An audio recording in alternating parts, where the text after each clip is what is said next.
Ang ating pong convention ngayon ay para po maluwalhati ang ating Panginoon at iisang hari natin. It is all God's glory, all God's honor. At tandaan po natin, mga kapatid, patuloy tayong gagamitin ng Diyos at patuloy tayong iniimbitahan ng Panginoon to plant more house churches, to reach out and make disciple of all the nations na ipinagkaloob sa atin ng Lord. At talaga namang our King is always been honored sa ganito pong gawain. Nagpapatunay lamang ng ating buhay na ito ay tinatalaga at ibinibigay natin sa Panginoon. Pagkat ang ating pamilya ay isa, ika nga po, one King, one kingdom, one gospel, one worship, one faith, and one family tayo. Napakabuti ng ating Panginoon at muli nagkasama-sama tayo upang sambahin, purihin ang ating Panginoon. Isa pong pasasalamat sa ating Panginoon dahil buhay ang Diyos, siya ay kumikilos at hindi siya nagmamaliw sa atin. Welcome to the CTF Convention. All you house churches, we come together to praise and worship our Savior. Gawain po ng ating Panginoon na tayo pong lahat ay nagtagumpay. Maraming salamat po sa lahat po ng mga house church leaders po, mula po sa atin po mga deacons, shepherds. Maraming salamat at sa mga delegates. Salamat po.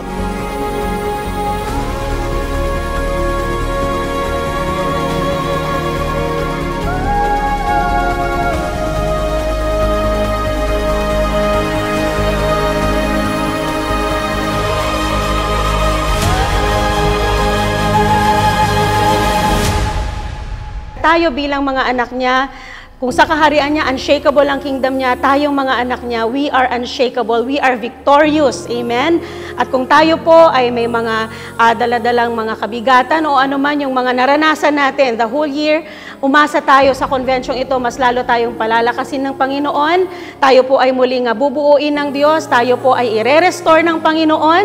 Amen? Tayo po ay ano man yung expectation natin, hihigitan yan ng Diyos. Kaya let us expect from the Lord, let us desire more of the Lord.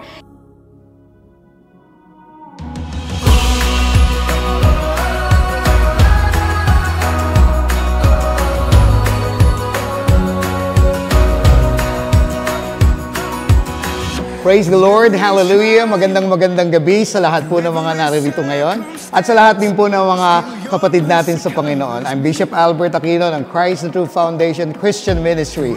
We are here in 2024 convention, hallelujah, ng mga house churches, and we have a theme, that unshakable kingdom. Yes, today, tomorrow, and forever, I will live for you.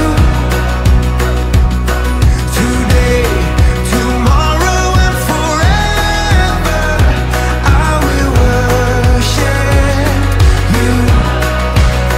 I worship you on the mountain, in the valley. I worship you in the calm and in the storm.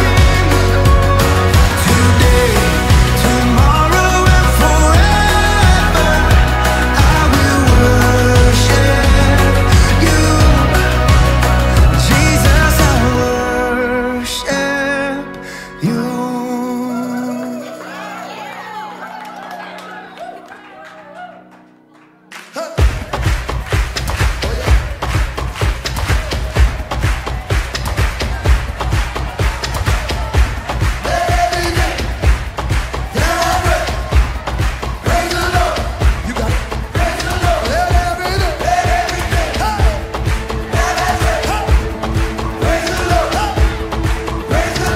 Praise in the valley, praise on the mountain. Hi, I'm Abby Aquino and gusto ko pong i-congratulate ang ating mga graduates sa araw na ito. Salamat po sa buhay niyo, sa pagpapagamit niyo sa ating Panginoon. Tunay nga na ang buhay natin ay para sa Panginoon. So, iaalay natin talaga to. Lahat na ng araw natin, lahat na ng oras natin, ibibigay natin sa Kanya. And congratulations din po sa ating mga bagong water baptized. Thank you for your life. Thank you for offering your life to Jesus. So, glory to God po sa labuhay ng bawat isa.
searching lies beyond the stars. Those dazzling heights too fast to climb. I got so hard to fall. God provides. Na even dun sa dulo yung huling oras, nakasama ka kasi God provide. Tumapak ako sa pangako ng Diyos. Kasi alam ko na ang Lord kikilos, magpo-provide siya. And that is faith. Ipapalakpakan po natin. Upward falling, spirit soaring. I touch the sky when my knees hit the ground. The words that brings life. Eto na yon, parang higit pa sa kasama mong Panginoon lagi-lagi. Why? Because that word brings life.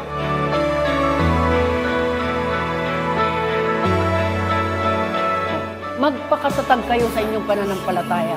Magpakatibay kayo dahil napakaganda ang plano ng Panginoon sa inyo. Hindi nasasayang ang inyong mga paglilingkod sa Kanya dahil may nakalaan na reward sa ating lahat.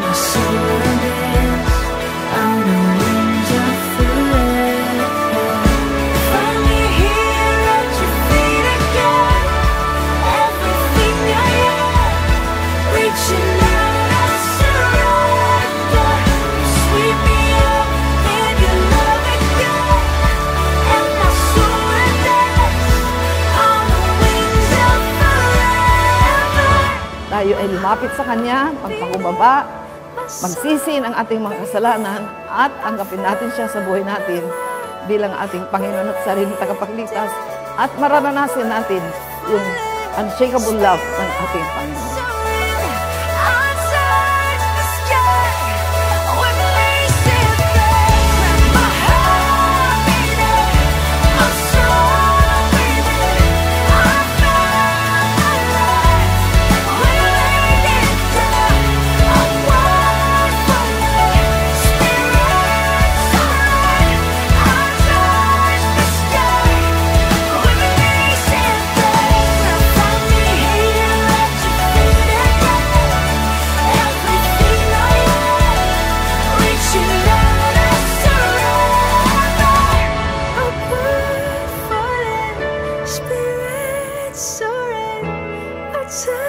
The Lord has given us tremendous, powerful manifestation of His presence. In my heart, mahalaga po sa akin na maintindihan natin ang salita ng Diyos at ang karanasan nito.